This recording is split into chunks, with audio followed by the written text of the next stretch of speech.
Matt Gaetz wants to negotiate, and I got to tell you, at face value, it sounds pretty good to me.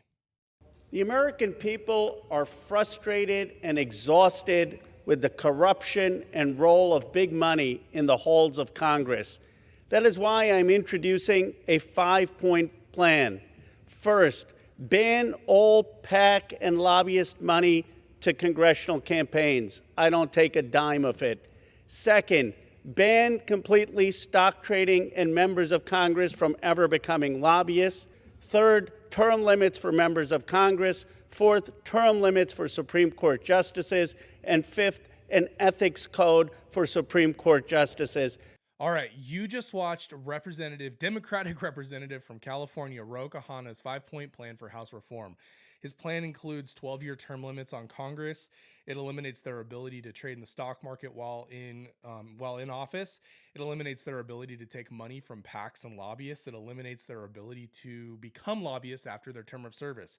The fifth point is the one that is going to have a lot of Republicans, a lot of conservatives up in arms, which is he wants to put term limits on the Supreme Court justices. Now, I do disagree with this. It's not because I'm conservative. It's not because I'm moderate, whatever.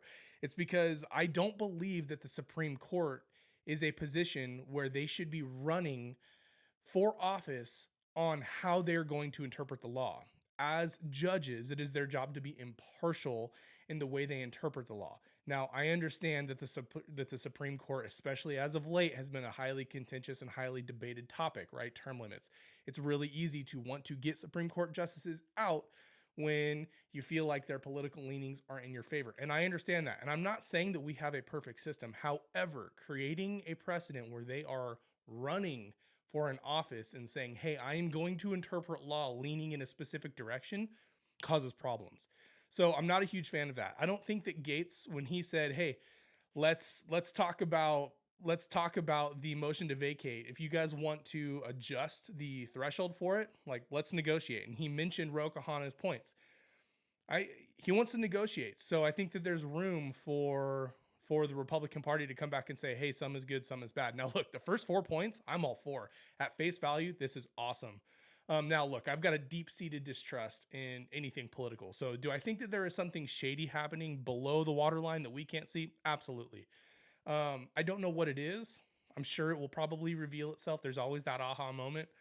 But for now, at face value, those first 4 points look really good. The fifth, I hope that we can negotiate that out. But if we can get term limits and the ability to eliminate Congress's ability to trade in the stock market, man, what a win that would be. So it'll be interesting to see how this plays out.